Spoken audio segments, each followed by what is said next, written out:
Yo, what it do? It's your boy Nara, Rico André Sanders. Welcome back to Wassam with your exclusive Essence Week edition. I'm excited for this next one, just like I was for the last one, y'all. As y'all can see, I ain't even gonna play like it's a whole new. I got the same stuff on. We just got done with the artist. I just had fun, y'all. I'm trying to keep the energy up. Mm-hmm. So this young man, I gotta get a little wise with you, bro. For sure. This young man is really one of my inspirations. A lot of people don't know this. But I used to look up to this young man. You hear me? Like, we used to be in the same acting camp and everything. Just the confidence he exudes, just with his craft. And you can see it now, bro. I feel like we really gonna get blessed with this interview. But I got my dog Josh here. I'm about to ask you a statement and a question, bro. And when I ask you this, I really want you to check in with me. Yeah, sure. I'm gonna ask you this, asking about your mental. Really, what's that with you? So Josh, what's that with you, bro? What's that, bro? I'm good, bro. I feel like every day I'm learning something new. Come on. I feel like I'm as good as I'm gonna be, bro. Like, you can't. The only thing that you can do, bro, is to make the present better than the past. That's all you can do, bro. Every single day, you can try to make every day better than the last one. So that's all I'm trying to do, bro. I'm great. I'm great, bro. Yeah. Absolutely. I love that mindset. Just keep moving forward. That's all we can do. Yeah. That's what life do. I got a saying, time don't wait on nobody. It's gonna keep doing what it do, regardless how we feel about it. Yeah, absolutely. That's an amazing thing. So, I always want to start off with the start off, right? You know, with the beginning. So, tell us a little bit about where you from. You know, where your people at, where y'all come from and everything, and your roots. What brought you to the manual today? Well, goes without saying, New Orleans. Come on now. West Bank, Algiers, to be specific. My roots was just, it was just there. Nowhere else for real. But yeah, man, my upbringing was just like, I was the type of kid that was like, man, I was wild as shit, man. I'm kind of going back in the memory bank. Oh, good. Just looking at the little kid that I was, and what I grew up to be. But yeah, man, I was the type of kid to just sit in the house, watch movies all day, like Roll Bounce, Spider-Man, Titanic, over and over and over. Wow, that's as a little kid. Yeah. But yeah, bro, like my upbringing was just you know, just spending time with a lot of my family and just trying to well, my parents was actually trying to get me to do a lot of certain things, like play football. That's something I did not want to do. Basketball is my favorite sport, so I did try basketball. I was on a basketball team for my 8th grade year. Did that, but I wasn't so good at it. But yeah, I just my parents was really the ones that was really just making me try new things, even karate, like, you know, just certain things. And I mean, yeah, bro, like, yeah, my childhood was great, bro. I can't really complain about it. I just was a child that was eager to learn, and a child that was just you know, wasn't afraid to get out of his shell. I was in a shell at one point, but I was just a kid. I was very outgoing. I was very outgoing at a young age. But my childhood, that's all that was. Gotcha. Yeah. So you brought something up that I want to touch on as males. And I always think about this. I was the same way. I knew I was a creator. I watched movies all day, dance. Michael Jackson came on. I was Michael Jackson. But that push for sports, you know, like, cause like as a male growing up, you know, they always go. Well, let's try sports. Let's get you rough. Sweat a little bit. See if you like that. How did you feel? Like, did you? Cause you say you ain't liking you found liking the basketball. But while you were doing it, cause you had to try it. Was it like, man, this is not me? Like, it was like that. I felt like it was also like a traditional thing. Like parents, I guess in the black household, like they automatically go towards that. You know? They automatically go towards like the sports element. And maybe he'll be good at this. Like I don't know why, and I still don't know why. But I guess it's because like parents don't typically say at a young age, at like 5, 6, 7 years old, play with a camera. Like they don't do that. They really be like, play with a basketball, play with a football, play with a soccer ball. Like that's the traditional thing. It's not the other way around. Right.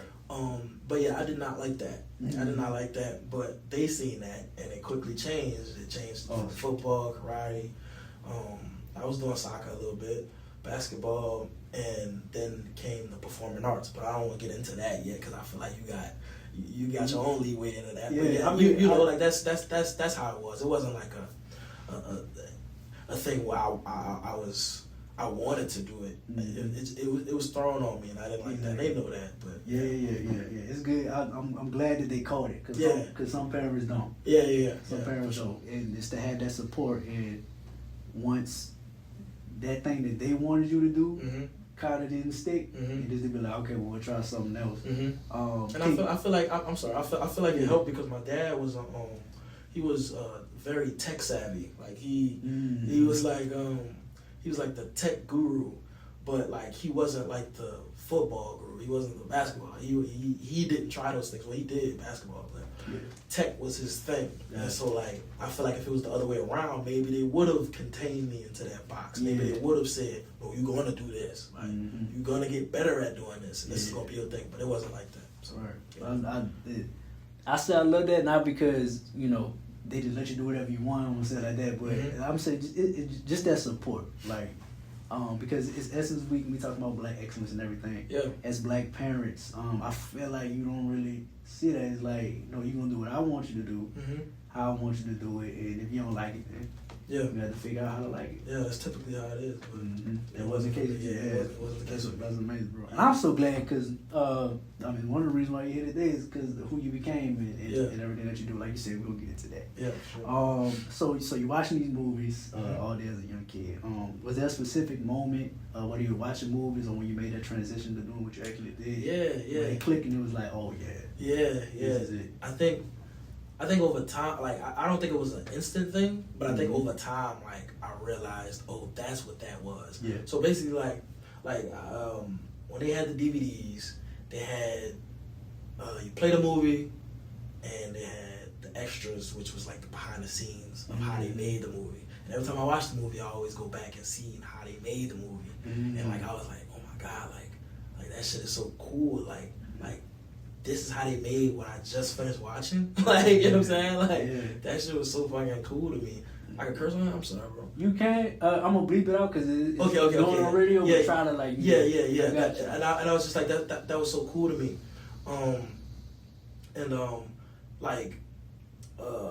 Spider-Man, I feel like, the one with, what his name is? Toby? No, what his name is? That's the first one, Toby? The first? Yeah, the first one. Yeah, Toby. Mm-hmm. So his acting was so great in that. So it was the acting side and it was also the behind the scenes side. And I always used to watch the behind the scenes and I was like, man, I feel like I could do this. Like, I feel like I could do this. And so like when Robots came, Robots was like a significant film that played a part in my like wanting to do this type of thing. Because Robots, like, I don't know if Robots was a comedy or if Robots was a drama, but like Robots made me cry. You know what I'm saying? Like Robots made me cry, and so like I watched that film and I was like, man, like I could do what Bow Wow just did. Like I feel like I could do that. Like so I mean like I'm in the mirror like reciting the pivotal scene of that film and like and I'm also watching the behind the scenes of how they made that, and so like that's when I knew like okay.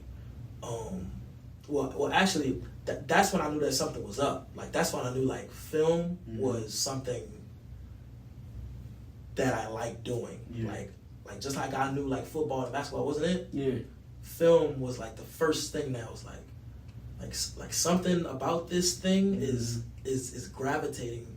You know what I'm saying? Like, I'm with it. You know what I'm saying? Absolutely. And so, like, when it was time for me to go to this performing arts camp, ABCT, that's when the theater plays and everything like that started to happen, and that's when the acting joint like kind of like sparked in my head. I'm like, this is what I want to do for sure. Yeah. Like I wasn't afraid. I had the opportunity to memorize lines. Like this is what I want to do. I know that for sure. So like when I was a kid, I didn't know for sure, but like during that summer program, I definitely had that click. I was like, okay, cool. But for directing, it's like I look back, and that's when I was like, oh, I looked at those behind the scenes because I wanted to direct. Yeah. I didn't know that at the time. Right. I didn't know that. Like at the time, I was just like, oh, this is cool. This is really cool. How to make a movie. Like this is really cool. But like I'm looking at it because I want to be a director. Like I didn't know that at the time. So that's like kind of like two of the things like that really happened when I had that click as to be like, oh, I want to be an actor. Oh, I want to be a director. Yeah, definitely. Yeah. You can see it because a lot of people not going to the behind the scenes. A lot of people don't even know that exists on the DVDs. Yeah. So you should. I was going in depth with it. Yeah, you was different. Like, from a young age. Yeah. Like, you was like, to be interested. If I see a kid do it, I'm like, bro, what you watching? Yeah. The behind the scenes. Yeah. Oh, you finna be a director. Yeah, bro. Yeah. I'm pretty sure my parents was probably looking at me like I was crazy, but like I wouldn't know because I was so into it. Like I was just taken by like how they created it, how they created that thing. You know what I'm saying? But, yeah, I love that. Yeah. It's like the snowball just beginning to roll. Like you see it growing into that masterpiece of what it's gonna be, which is what you are now. I keep alluding to it, but I'm glad you brought up ABC. Was that the exact transition? It was like movies and then straight to ABCT. Yeah, I think just me watching films. Yeah. Getting to love them, getting to like study them. Like with me watching behind the scenes, that's how I studied film. Yeah. Like, but I just didn't know it at the time. Right. So with me doing that, I transitioned into the theater program with my sisters. My sisters was there before me. I was like, oh, I want to do that. Yeah. Like I just finished watching all these movies. I want to do something exactly towards that. You know what I'm saying? So like I went into the program ABCT, and I mean you could attest to this, but the first theater play from ABCT that I did for that program was Cats the musical, and so like that musical was kind of crazy, like because I had to get the full costume, the tail, makeup, like all of that. I had to learn choreography. Yeah, you did. I had to learn choreography, the whole nine. Wow. So like that really took me like. That took a toll on me. Like I was like, I was new to it, and plus I was like 8. You know what I'm saying? Like I was 8. My sisters was like maybe like 10 and 11. I guess I don't know how old they was, but I did that, and the following year I think it was High School Musical, which when you came. Yeah. And you know, like just throughout the years, like I just learned a lot from theater, man. Like they say that the best actors come from theater. Like when you when you hear like Viola Davis, Denzel Washington, right, like Samuel Jackson, like all of those guys came from theater, like and I truly do believe that. Like I feel like if I hadn't done theater first, well, honestly, I don't think I would even be in a position where I'm at now if I wasn't in theater. Because the story is, after one of the theater plays that I did, they had an agent, a talent agent in the audience. At ABCT? At ABCT, yeah. Wow. And so, like, after the show was over, he asked me, he said, hey, Josh, nice to meet you. And he was like, I don't know if this interests you at all, but I would like to sign you to my agency. I didn't know what he was talking about. I just knew that this man could put me on TV. You know what I'm saying? Like, but that wasn't the case for her because only I could put myself on TV. Right. But he approached me after the theater play was done, and I met with him, signed the deal, signed the contract, and I was doing, auditions left and right for a whole year, bro. Right, didn't it? Like, after you came off ABCT, that's when you... Yeah, I did ABCT for about 5 years before he came and seen me after the play. And so like got you. And then he had approached me. I did the contract or whatever like that, and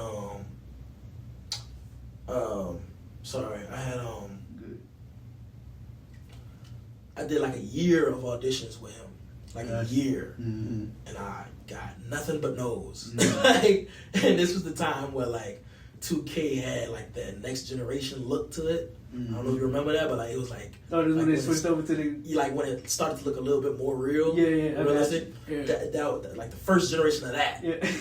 That's during that time, and I was like, man, if I get told another no, bro, I'm not doing this no more, and I'm going to play 2K. Like, you know what I'm saying? Like, I swear to God. So the last audition that I was like, if I don't get this, I'm done with. Mm-hmm. It was a series. And forgive me if I'm overstepping. No, you good. Yeah. It was a series called Quarry that I had auditioned for, which was my first television project. And so like I did the audition for that. I thought I bombed it. Like I thought I did so trash. I thought that was one of the trashiest auditions that I ever did. I went home. I was on a game. I'm like, man, I know I ain't get that. Completely left my mind. Mama came. She said, Josh, guess what? I said, what, man? I ain't even paying attention. She said, you got the role, boy. I said, you lying. Like, I'm like looking at it. I'm looking at the game. I'm looking at it. I'm like, you lying. She's like, no, I'm for real. Like, I was like, for real. And bro, we was just happy as hell, bro. We was just very, very happy. And that was my first role, first like series regular. Like I didn't have to do any like extra work. I didn't have to do like anything like that. Like I just like out the gate, like it was just a series regular.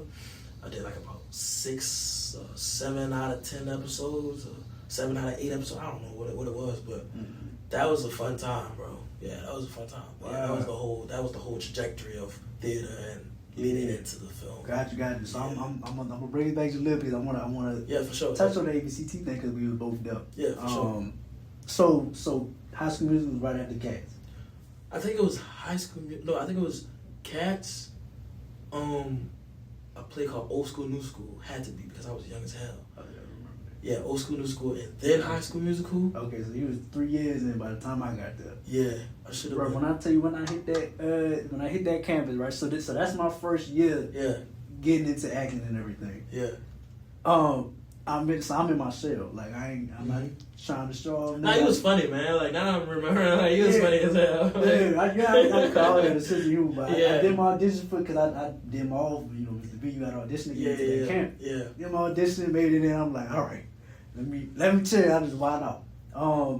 I get in there. All I hear is about I'm telling you like a superstar, bro. Yeah. I'm like, crazy to hear from somebody. Man. Yeah. You finally walk through and you cool as a whistle, man. I'm telling you, like I think you had a hoodie on or something. You were just chilling. You're like, John. You like, what you say? Bro, I couldn't have had a hoodie on chilling like that, bro. I was wild. Like I was wild. It must have been a chill day, but I'm telling you, I'm probably. looking at you, but it was nothing to you. Like everybody screaming your name and all that. Okay. So you came in, and as time went on, it was like just because every Friday we had the performance and everything, and you could just tell like the calling on your life. Like I'm telling you, like it was just like I'm looking at you. I'm like, man, how can I like match that? And it's funny you say Corey. Yeah.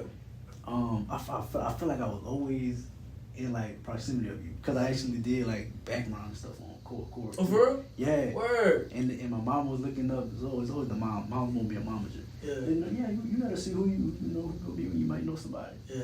And so we see you pull up, and I was like, Word, that's crazy. Like, wait, that was in person or you seen that online or something? I seen it online. Look, okay, you part of the cast and everything. Yeah. And I was like, man, that's Josh. I was like, bro, like you've been doing it. And, like, and I'm the type of person I always give somebody their flowers. Yeah. Like, I take my opportunity when it presents itself, bro. You've been doing it. Yeah. You're still doing it. Yeah. Bro. And, like I told you before we started, like, bro, like proud of you. Yeah. Like, just to. Cause I'm older, you know what I mean? No, yeah. And so you a trailblazer for me. So like you never know who you inspiring. Yeah, bro. Yeah, vice versa, bro. Yeah, absolutely. It. But man, you been to that ABCT, getting there, and seeing you do your thing. Yeah, that was fun. And what was it? Yeah. Was it fun? That year, I started off in my shell. By the time I left there, I'm like they called me the super producer now. Word. Yeah, this radio station. Word. I wouldn't be there without that. Word. Without that place. That's dope. Yeah, that's dope. He changed a lot of lives. We were like, for real. absolutely. It's like I don't know. And I was telling Devin about this. Now I want to touch on your sisters too, because I want to ask you about your family. So you and your two sisters was there, right? Is it like so? Is your whole family got that theatrical talent in them? Like they had that bug in them? Like everybody? Well, yeah. Yeah, everybody. I mean, I don't want to say except my older brother, Fletcher, but everybody, my mom, my dad, Jada, Jasmine, yeah, everybody. They got that like dramatic spirit to them. Yeah. That's how it's kind of how it is my family. I was there with my aunt. I don't know you remember Shy, but my fault. I probably shouldn't have said that. No, I don't remember. Yeah, she ended up being a counselor and everything. But at ABC3? Yeah. Word. Okay, but I probably know the face, but probably yeah, bro. Like I think people forget I was young as hell at the time. I think we couldn't very tell. Young. Like you attacked that stage like it was yours. Yeah, word. Bro, I'm telling you, about to be inspired, bro. Proud of you, dog. I received it, bro. Thank you. And like you said, it was fun. Yeah. It was all in fun. And I think what we do as far as what we do, the love that we have for what we do, I think that's what makes it an art. Like because an artist is they're working, but they're doing with their passion and their love, and I think that's exactly what we're doing with what is producing, directing, and acting, and everything. And it's rooted from that. It's rooted from that for sure. So after ABCT, you got you did the 5 years. Yeah. My dog said if I got one more no, I'm playing 2K. Yeah, no That's valid. I feel you on that way. Yeah. But they got it. So you got Corey. I want you to go into like the rest of your projects too. I want you like after Corey, what happened next and everything. Yeah, for sure. Right now. Yeah. Okay, yeah. Well, Corey was really, really like I'm grateful to be able to like have that as my first project. Yeah. Like I met my mentor, Greg Tanis. He directed all of the episodes. Emmy Award winner Greg Tanis. I'm gonna put that on his name. Like he's dope. Like he's dope as hell. But from Corey, I think after Corey was Mudbound for Netflix. Got the opportunity to meet Dee Reese, who's a fantastic director. I actually didn't get the role. My partner Frankie Smith. He's a talented actor in the city. We both auditioned for the same role, and he got it. But Dee was in the room when I did the audition, and I guess she liked me so much. She's like, I gotta write this kid in here somewhere. Wow. So it was a family. Well, Mudbound is about two families, one white, one black. In like the 1950s, I won't say. Something like that, 1950s, 20s, I don't know, during World War II. And so, like, the black family consisted of a father, a mother. The mother was played by Mary J. Blige, the Mary J. Blige, and kids played by Jason Mitchell, and Frankie and Kennedy. And so she wrote me in as another sibling. Like, you know what I'm saying? Like, just like that. Like, it was supposed to be just 3 kids, like, but now it's 4. Because she just because she just loved me when I came in and do the audition. Like, I think I was just too young, I guess, for the initial role. Yeah. But she just wrote me in. Like I really didn't have any lines, but it was until like midway shooting, like she gave me something to say, and that's how that happened. Like now I was all of a sudden in an Oscar-nominated film, like for Netflix, like which is Mudbound. I think it's the first Oscar-nominated film for Netflix, like original, I think. But yeah, bro, did that. Went to Utah for Sundance. So I met my manager, Josh. From Sundance, I got selected for Netflix, and then the rest was history. So after Mudbound was a show called Wayne. It was my first role that I got to star in, and I was nervous as hell. I was nervous for that because they told me that I gotta go to Toronto to shoot it, and that was when I was in high school. Yeah, high school. I was in high school to shoot that. I was gone for like, I was gone like first we shot the pilot, so I was gone for like a month or something like that first, and then I came back for the summer, and I was gone for like I want to say like maybe 3 to 5 months, and I did that show. It was my first comedy. Shout out Mark McKenna and Sierra Bravo and Sean Simmons, the creator. That was a really cool group. The writers from Deadpool was our producers. Got to meet a lot of people, bro, and yeah, I got a lot of I got to see a lot as a starring, character, and so like I did that, learned a lot. I think after it was on YouTube Red, YouTube Premium. Then that platform shut down, and then it got bought from YouTube to Amazon Prime. And now Amazon Prime, it lives on Amazon Prime now, and also Tubi got it now, so you can watch it for free on Tubi, or you can watch it through Prime Video. So I did Wayne. From Wayne, I did Cloak and Dagger from Marvel. Shout out to Joseph, the creator. Shout out to Aubrey, that's my dog. He plays, what is it, Cloak? I think? Yeah, Cloak, right? Yeah, Cloak, yeah. Played Cloak. That's my dog, man. Shout out to him. Had fun shooting that in New Orleans, second project. No, if you want to count Mudbound as a New Orleans project, because we shot that in Vassar, Louisiana, so I'll just say, okay, so Cloak and Dagger is my third New Orleans project, if I will. But did that in New Orleans, had tons of fun with that. And then after that, what was next? I think after that, I went and did another comedy, which is Flatbush Misdemeanors. I did that in New York, spent 5 months out there. Shout out to Dan Perlman and Kevin Iso. They took a chance on me. Shout out to Kirsten and Angela, all of my other cast members. Shout out to that group, because I had a real good time on that. Like that was for Showtime.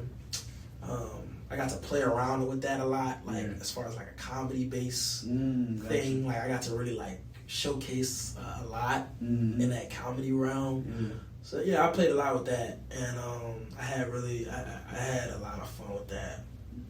And so from there, and also during that time, that's when I first started to shadow direct.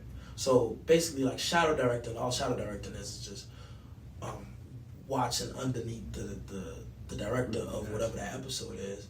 And I was like, yeah, I know for sure I want to do episodic work. Like I want to be a director. So like that's during that time I wanted to, shadow as much as I can. So I was just shadowing every director that came on board for each episode, and I was staying for even episodes that I wasn't even in, just shadowing and just watching and learning and just putting up knowledge as much as I can. That's the difference. Yeah. I have to stop. I know you're on the floor right now. Nah, you good. Yeah, you That's good. the difference between who get left behind and who make it. Like when you show up when you don't got to. Yeah. Telling you, man, I seen greatness on you when I first saw you. We won't be doing the interview yet. I'm telling you. Yeah. Everything is intentional, bro. Yeah, bro. I just was soaking up as much information as I can, bro. I'm like, if I want to do what they doing, I gotta study. I gotta watch them. I gotta like pick up some things that I probably wouldn't know if I wasn't on set. Right. So did Flatbush Misdemeanors, had a great time with that, and then after that came the Mecca. Came the Mecca. It was them. Right. For Prime, yeah. And so I was a fan. I was a fan of them, bro. I was a fan. Like when the first season came out, I was like, damn, this is a really good show. And I'm like, if I had an opportunity to be in that show, I'm definitely doing it. I was really sad. I remember this. I was like, man, if I had the opportunity to do this show, I'm definitely doing it. Ain't no way I'm gonna do this show. Like, they ain't got no son or nothing like that. Like, you know what I'm saying? Like, based on the first season. I didn't know it was an anthology at the time. I didn't know, like, the next season was gonna be a totally different story. I didn't know that. So when it came across my email, I was like, oh my God. Wow. Like I was like imagine a show I don't know what's your favorite show right now, but imagine your favorite show right now come across your email saying, okay, we got a character. Yeah. So like, I was like, oh man, okay, bet. So I did the audition like 40 times because I was like, ain't no way I'm not about to get this. Like, I was like, you practiced it 40 times or you went audition 40 times? Well, so basically it's a self-tape. So like, gotcha, okay, I got you. So like with this kind of blank wall behind you, you just set up your iPhone and just do the scene as many times as you want. Yeah. Like I like that happened during COVID because like before COVID, you was doing in-person auditions. Right. And you got to really like be in front of the casting director and do your scene and probably do it only one time. Yeah, and then that's it and just hope for the best. Yeah.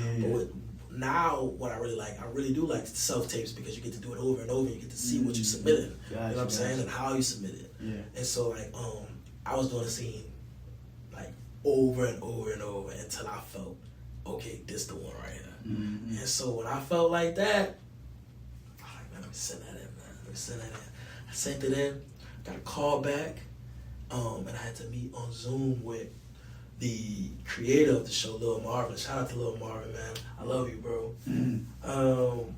I had a call back with Lil Marvin, all of the producers, the director of the first episode, and the casting.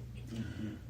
Everybody was in this room. Like, and this is Zoom. Everybody was in the Zoom call, and I was like, man, I don't get this, bro. like I gotta get this, bro. Right.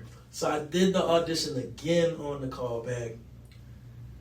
I couldn't even see the creative face. Like he had his camera off. I'm like, man, I hope he liked it. Yeah. You know what I'm saying? Like I was like, man, I hope he liked it. So did it, left it alone. 2 days later, my manager called me. He was like, you ready to go to Atlanta? I was like, oh man. Yes. Yeah, like, you know what I'm saying?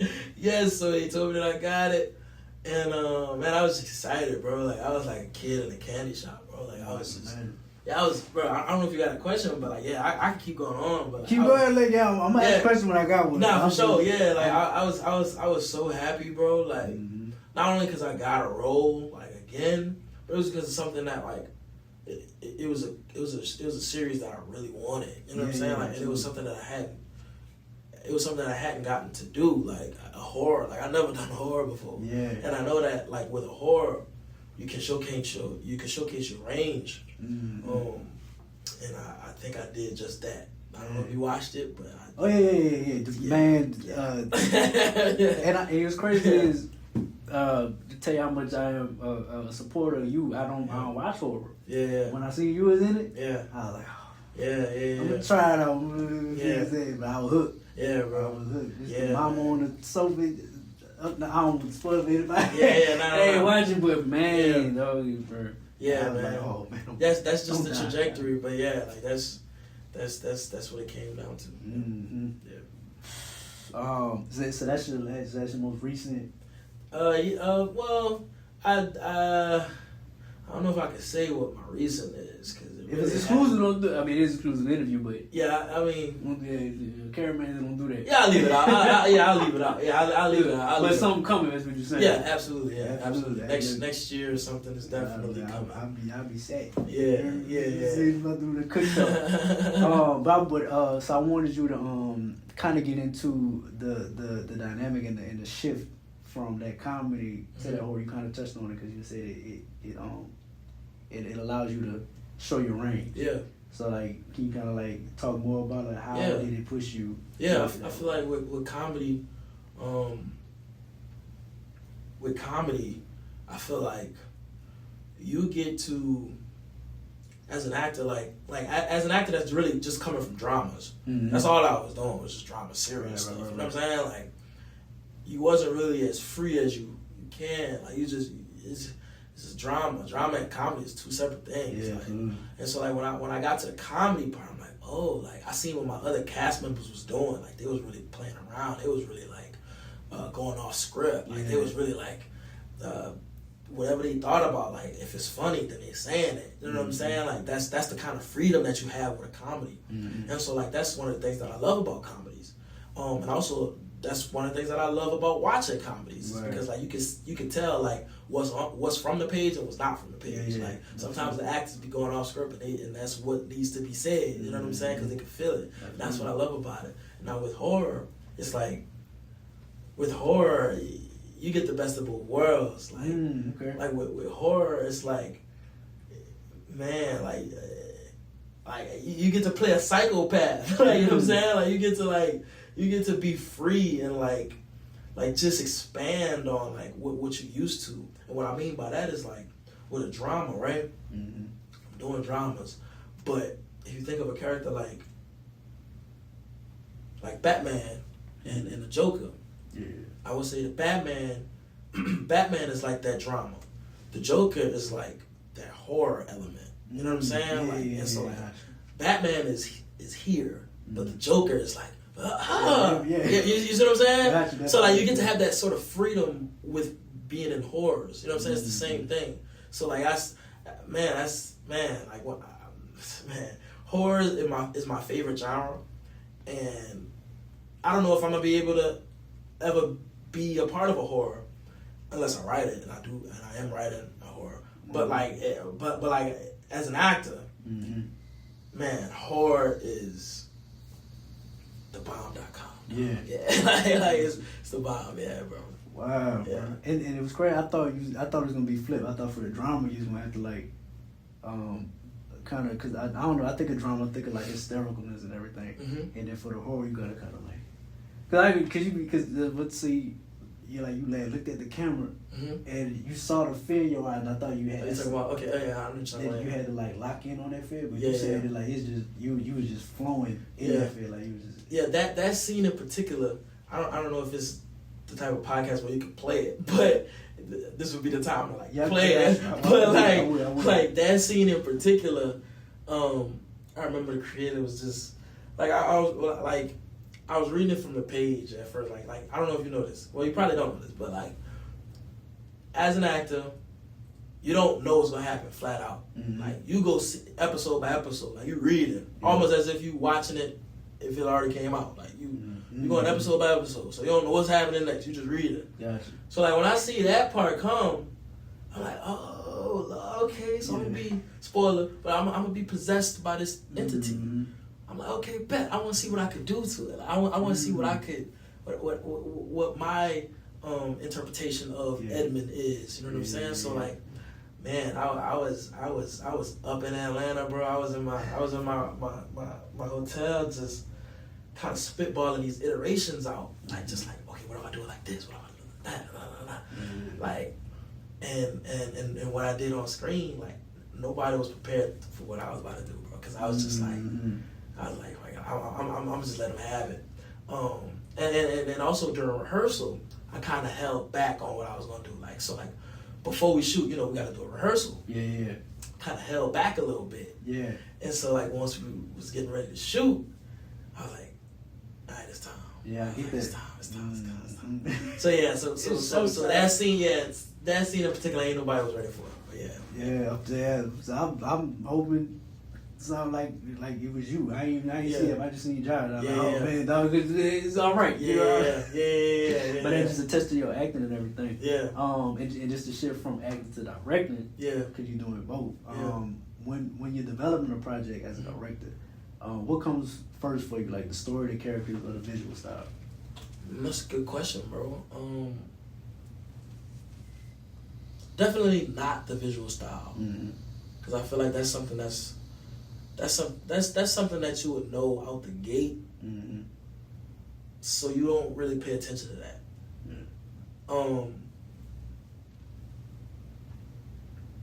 I think definitely your story. I don't even know what I'm thinking about it. Your story. Your story gotta be first. Characters come probably right after your story, but like definitely your story. Yeah. Because that's for you. Like even if you need to add a character. You just add them in. Yeah, definitely a story, bro. Like, like matter of fact, I read this book called "Story" by Robert McKee, and it kind of goes detail by detail on like how to create and what goes into characters and like just the whole nine about filmmaking in general. And so like I read that book, and that helped me a ton with creating my own projects and directing my own things, and Yeah, definitely story, bro. Like, I don't even know why I was thinking about that. Yeah, story. Yeah, you good. Yeah. So, and speaking of stories, I know you're writing a horror now. Yeah. What kind of stories are you most passionate about telling? Is it the horror? I mean, I just want to tell stories that like it's not if I'm passionate enough to like tell it, but like it's like I just want to write what I want to see. Like I just want to write like what I wish is in a movie theater that I could go buy a ticket right now to go see. Like, that's it. That's all. It's not even nothing like jam packed or anything like that. It's just like I just want to write what I want to see. Like that's it. Like so if I want to see an action movie, like that's an action comedy that's starring such and such and such and such, I'm gonna write it. You know what I'm saying? Like or if it's a drama or if it's a horror, like I'm gonna just write it. Like I don't really have any agenda saying I only do this. Like I don't want to be like a person that's like, oh, I'm a horror director. Yeah. Like you could say that people like that is like Jordan Peele. Like Jordan Peele is a horror director. Mm-hmm. Like or you could say, I don't know. They got a lot of comedy directors. Like I don't want to be stuck in that one box. I want to do all the things. Yeah, bro. Like, I want to do all the things for sure. Yeah, you definitely do them. Yeah. I think it take a different type of talent to just be able to go into a different type of extremity. Like you say, like to understand those different dynamics of when you got to lock in for the drama, go crazy for the comedy, crazy for the horror.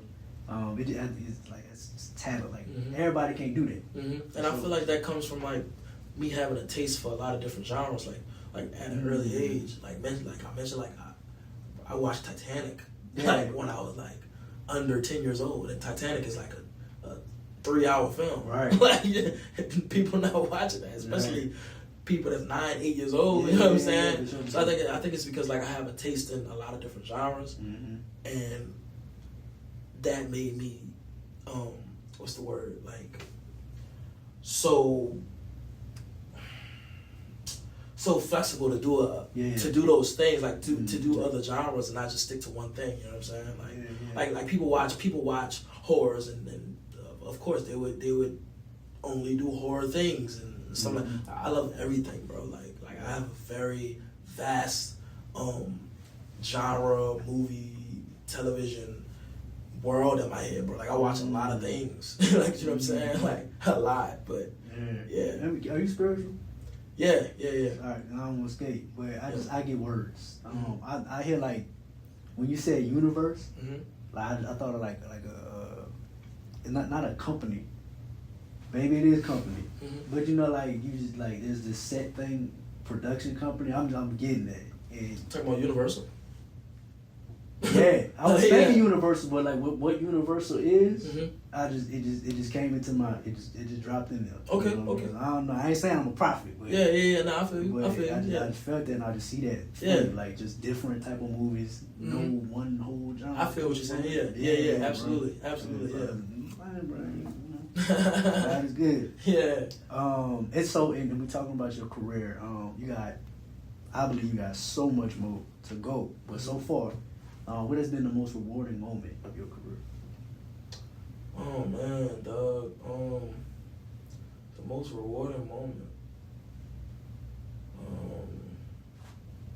Bro, I don't think it came yet, bro. I don't think it came yet, dog. Like, I just feel like I'm so grateful and blessed to be able to do what I'm doing. Yeah. And to be able to have the experience that I have, and like I'm grateful for all of that. Yeah. But I feel like that rewarding moment, that moment where I'm like, yes. I got you. I don't think it came yet, bro. But I would say there is a moment that felt like this could be it. You know what I'm saying? And that was when I was doing them, and we was doing like the press junket like release, and this didn't come out from Amazon, but like we was together sitting on the couch. It was me and all of my cast members, Deborah Irende, Luke James, Pam Greer, and we was all just sitting together, and we was just answering these trivia questions, and that's real fun stuff.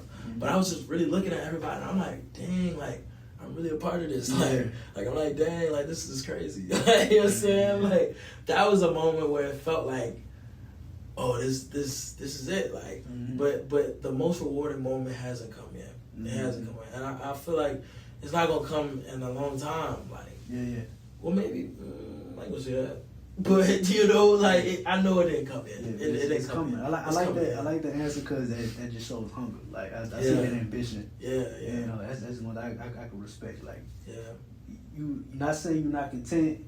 You're not saying you ain't appreciative of what you've been through. Yeah. But you know, like this is like y'all just seeing it. Yeah, bro. Like I didn't iceberg, bro. Like scratch the surface, bro. Like I'm very grateful for everything that I've done, like, and everything that I've experienced and learned. I just know. I'm coming. I love that, bro. I'm telling you, bro. I'm just 24 right now. You know what I'm saying? Like, a lot is coming, bro. A lot is coming. Yeah, absolutely, man. So it is Essence Week. Are you got anything involved with Essence you've been doing or going? Nah, bro. Not really. Not really. I'm probably gonna hit up some after parties, I guess. And, like last Essence, I don't know if it was last Essence or the 2024 Essence. I don't know which Essence it was. I think it was the Essence that them came out. I was doing a lot, but nah, I'm not really doing anything for this shit. Yeah. Okay, all right. I know they had like film festivals and stuff like that. Yeah, I was actually thinking. Yeah, I was thinking about attending and probably going to check out some things like that. Yeah. Got you. Yeah. But so we mentioned them because like I said, we are collaborating. Partner with them, with WBOK and Essence, and Essence always has like these three main themes that I wanted to touch on, which is Black excellence, Black entrepreneurship, and Black empowerment. Right? What do those three pillars mean to you? Okay, repeat those. Black excellence, Black empowerment, Black entrepreneurship. So you can do one by one. So we can start with sure. Yeah, Black excellence, man. Like, so what does that mean to me? Yeah. It means a lot, bro. Let's go back to ABCT. Like I was just texting my dog over there, Mr. Bean. I was just like, if there's any way that I could come back and see the kids and just see who's the future and see who really want it. I wanted it back then. Like I just want to see that. I just want to be a part of it. I just want to talk to them and just, get in their head and just tell them like it's possible, it's reachable, it's within arm's reach. I want to do that. And so like I feel like that's a part of Black excellence itself. Like just seeing these young folks, like just coming out of their shell. Just like not knowing what they can do and what's coming in their future.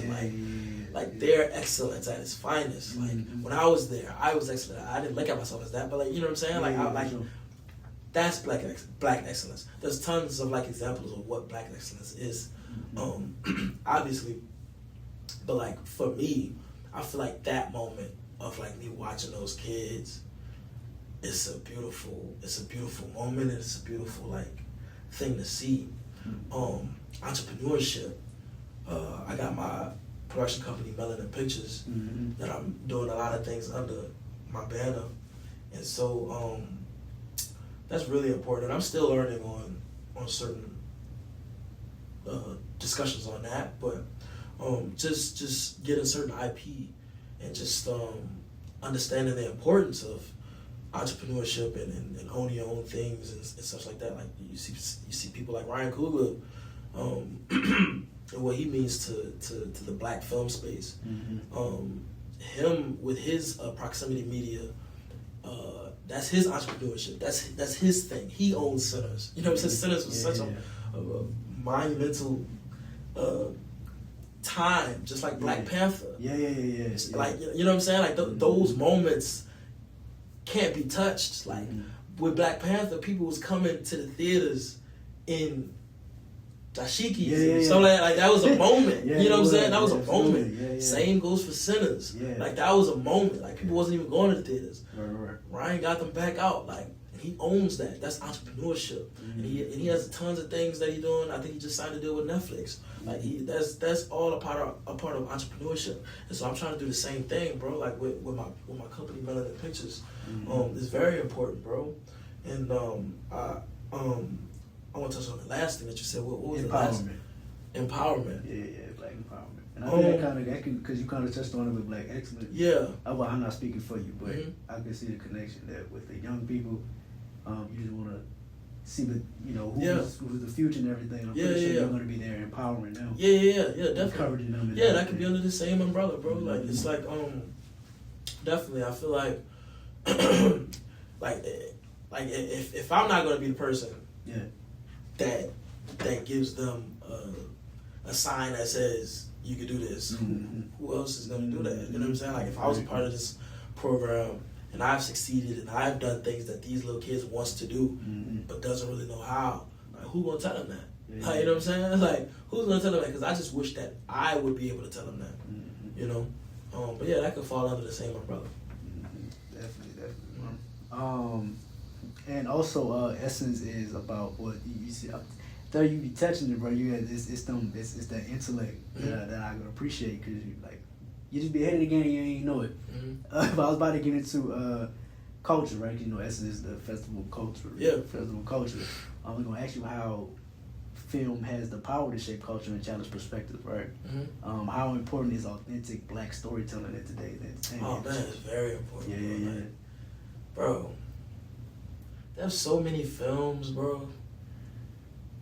Dog, like I'm trying to think of something. There's so many. Yeah, you kind of named them little, because Black Panther, because it wasn't really for black, like.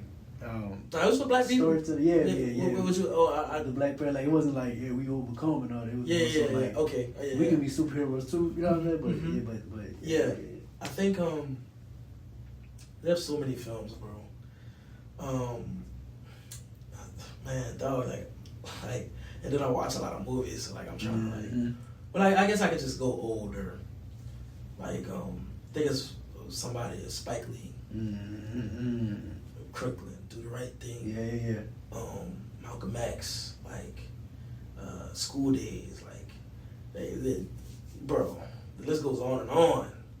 Five Bloods, like these types of films that he was putting out, producing, are films that you can watch in a history class. You know what I'm saying? Yeah. Like, you know what I'm saying? Like a film like Mudbound, same thing. That's a good point. What else they got? They got a lot of other films, bro. Like, but filmmaking itself is important, because it not only does it tell a story, but it shows a reflection. Like I just went and seen Is God Is. I wasn't really like tied into it, if you will, but I could tell my peers were, the people that was in the room, like they connected with it for sure. It was about two siblings, two sisters going to kill their father. But the type of storytelling it was phenomenal, bro. But yeah, like Is God Is by a black filmmaker. I don't want to butcher her name, so I'm not gonna say it, but black films are important because you get to see your own story within films. Fruitvale Station, another Ryan Coogler film. That was based off a true story. Another important film. A lot of films is very important, bro. Like that's meant to be told by black storytellers. And I think you're starting to see, like, you know, like even like what is that film? Like They Clone Tyrone.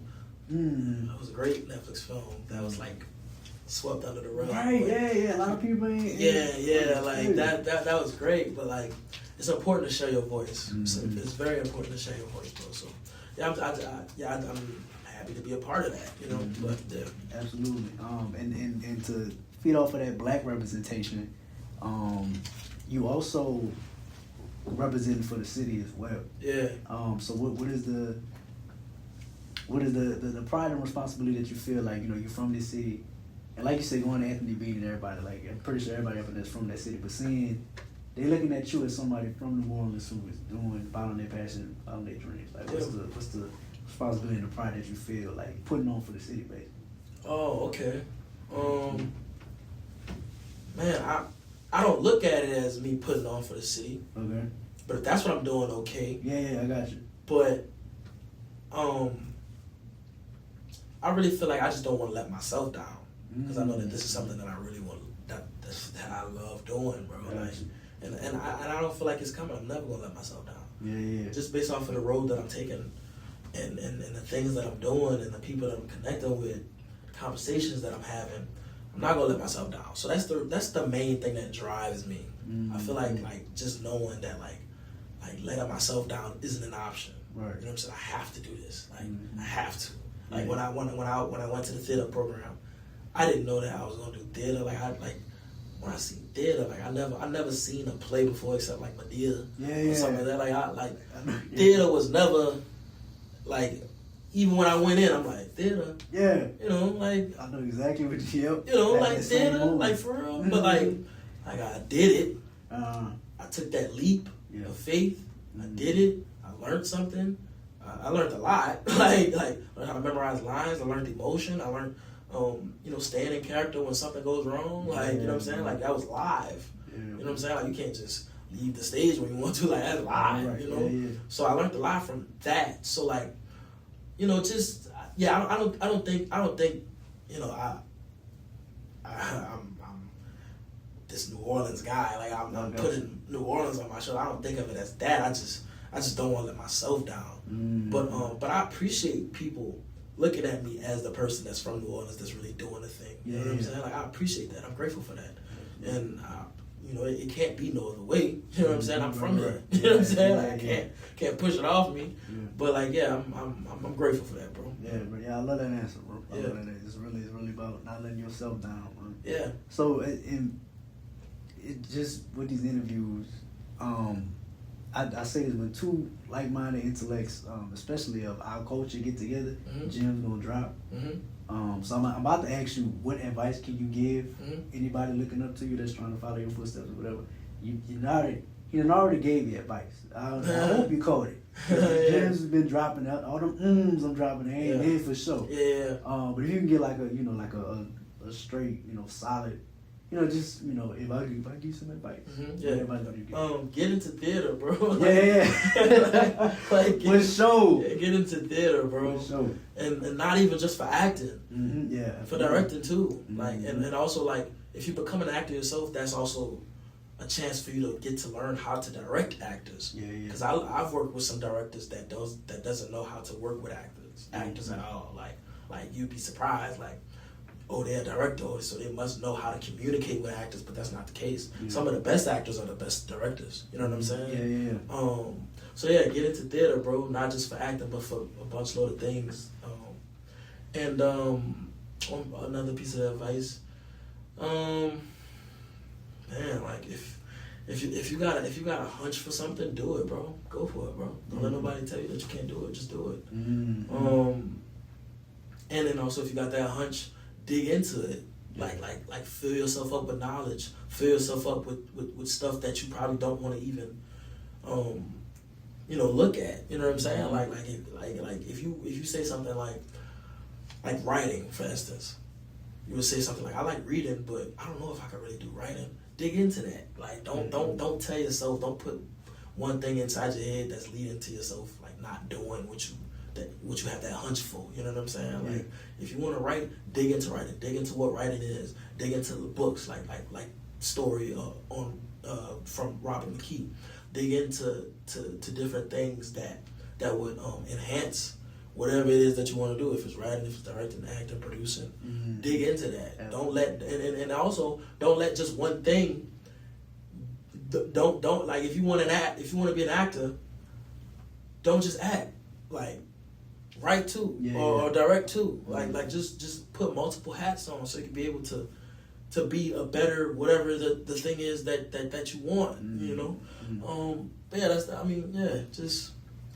Just follow your hunch, bro. Like just follow that hunch, bro. Everybody got that hunch. Everybody got that thing that they want to do. Everybody has that oh man, like I want to do this, but it ain't really looking like it is looking like. You know what I'm saying? Sure. Like keep that and stay with it. Like like Samuel L. Jackson ain't start acting till he was 40? Yeah. Something like that. Right, like, I told you about my host, shout out Grayland. Yeah. Similar story, yeah. Similar yeah. story. So, like, yeah, bro, just follow that hunch, bro. That's all, yeah.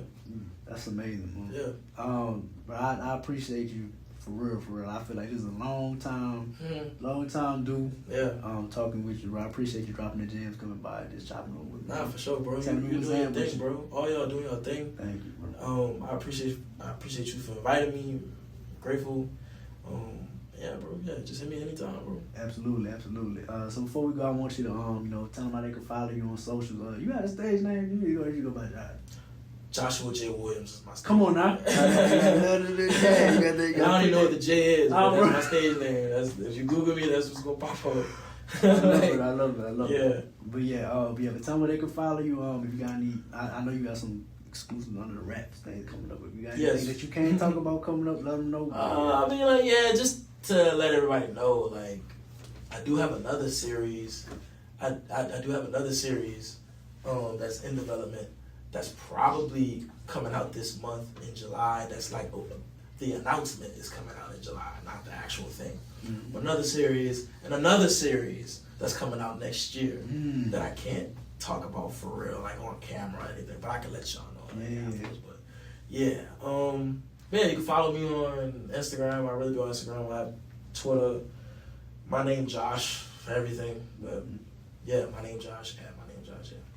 So. Alright, y'all. Well, man, appreciate y'all for watching. I'm full today. I ain't gonna lie to you. I'm full. Catch you on the next one with Wassam exclusive. And I'm Rico André saying.